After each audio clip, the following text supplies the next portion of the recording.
High future officers எல்லாருக்கும் இனிய தமிழ் புத்தாண்டு நல்வாழ்த்துக்கள். அம்பேத்கரோட 135வது பிறந்த நாள் இன்று. அவரோட பிறந்த தினத்தை என்ன சொல்லுவோம் அப்படின்னா சமத்துவ நாள் அப்படின்னு சொல்லி செலிப்ரேட் பண்ணுறோம். ஏன் அப்படின்னா அவர் இந்திய அரசியலமைப்பின் தந்தை, எல்லாருக்கும் அது தெரிஞ்சது தான். சிற்பி எல்லாமே அவர் தான். அவர் எல்லா மக்களும் ஒன்று அப்படிங்கிறத அவர் சொன்னார். அனைத்து மக்களிடம் தீண்டாமையே இருக்கக்கூடாது, நம்ம யாரையும் எந்த இதுலேயும் பாகுபாடு காட்டக்கூடாதுன்னு சொன்னவர். அதனால தான் நம்ம சமத்துவ நாளாக செலிப்ரேட் பண்ணுறோம். டெல்லி இந்தியா கேட்டில் என்ன சொல்லுவாங்க அப்படின்னா பீம் ஜோதி உற்சவம் அப்படின்னு சொல்லி என்ன பண்ணுறாங்க, அவரோட பிறந்த நாளை செலிப்ரேட் பண்ணுறாங்க.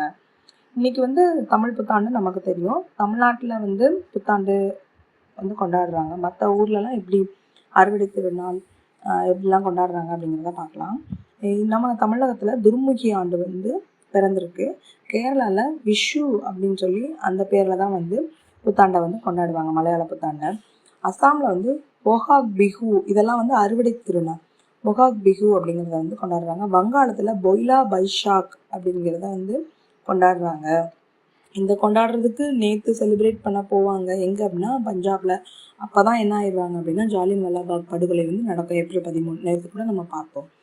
வாக்களிக்கும் உரிமையை உச்சநீதிமன்றம் என்ன சொல்லியிருக்கு அப்படின்னா ஒரு 34 லட்சம் பேரை நீக்கிட்டாங்க. எங்கே அப்படின்னா மேற்கு வங்கத்தில் வாக்காளர்கள் பட்டியலுக்கு பேரை நீக்கணுன்னே உச்சநீதிமன்றம் ஒரு இது சொல்லியிருக்கு.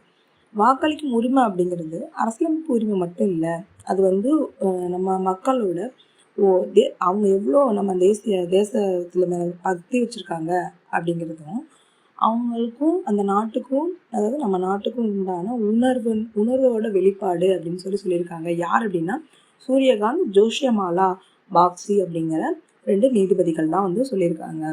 நம்ம அப்படியே தேர்தல் தொடர்புடைய விதிகளும் பார்த்துடலாம். 324 என்ன சொல்லுது அப்படின்னா ஆர்டிக்கிள் தேர்தல் ஆணையத்தின் அதிகாரங்களை சொல்லுது. 325 மதம், இனம், ஜாதி அடிப்படையில் பாகுபாடு யாருக்குமே காட்டக்கூடாது, இந்திய மக்கள் அனைவரும் ஒன்று அப்படிங்கிறத சொல்லுது. 326 வயது ஒரு வாக்குரிமையை குறிக்குது. இதுக்கு ரிலேட்டடாக உள்ள பார்ட், அதாவது பிரிவு என்ன அப்படிங்கிறத கமெண்ட் செக்ஷனில் சொல்லுங்கள். அஸ்ஸாம் மாநிலத்தில் ரைமோனா அப்படிங்கிற தேசிய பூங்காவில் சர்டோ டாக்டலஸ் ரைமோனோசிஸ் அப்படிங்கிற ஒரு புதிய வகை பல்லி இனத்தை கண்டுபிடிச்சிருக்காங்க. ஈசிப் ஹெர் அப்படிங்கிறது என்ன அப்படின்னா, அதாவது இப்போது நமக்கு நெட் கனெக்ஷன் என்ன அப்படிங்கிறத பற்றிலாம் தெரியும். நம்மளோட வெப்சைட்டில் எப்படி யூஸ் பண்ணணும், இன்னொன்று இன்டர்நெட் எப்படி சேஃபாக யூஸ் பண்ணணுங்கிறது ஓரளவுக்கு தெரியும், அப்படி தானே?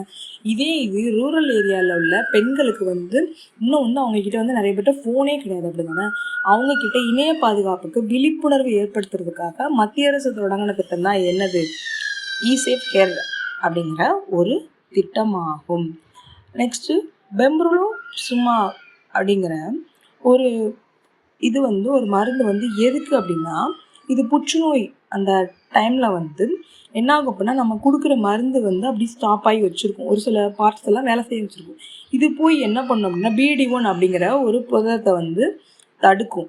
சரியா? அந்த புரதத்தை தடுத்து நம்மளோட உடம்புல உள்ள அந்த புற்றுநோய் செல்களை மட்டும் தாக்கி நல்ல லெவலில் கொண்டு வைக்கிறதுக்கு உள்ள ஒரு மருந்து தான் இந்த பெம்ப்ரலோசுப் மாப் அப்படிங்கிறது. இதை ஜேம்ஸ் பி அலிசன், பசுக் ஹொஜாஹோ அப்படிங்கிறவங்க கண்டுபிடிச்சதுக்காக 2018 மருத்துவத்திற்கான நோபல் பரிசு கொடுத்தாங்க. இதை நோட் பண்ணிக்கோங்க, இது ரொம்ப முக்கியமானது. ASISSC அப்படிங்கிற ஒரு பிளான் வச்சுருக்காங்க. இது என்ன அப்படின்னா சேவைத்துறையில் உள்ள நிறுவனங்களோட டேட்டாஸை கலெக்ட் பண்ணி அதை சேவ் பண்ணி வச்சுருக்கிறதுக்காக. ASISSC அப்படின்னா என்ன அப்படின்னா annual survey of incorporated service sector enterprises அப்படிங்கிறது தான் இதோட AISSC அப்படிங்கிற ஒரு பிளான். சரியா? இதே மாதிரி ரெகுலராக கரண்ட் அஃபேர்ஸ்க்கு நம்ம எக்ஸாம் ஒன் சேனலை ஃபாலோ பண்ணுங்கள். தேங்க்யூ.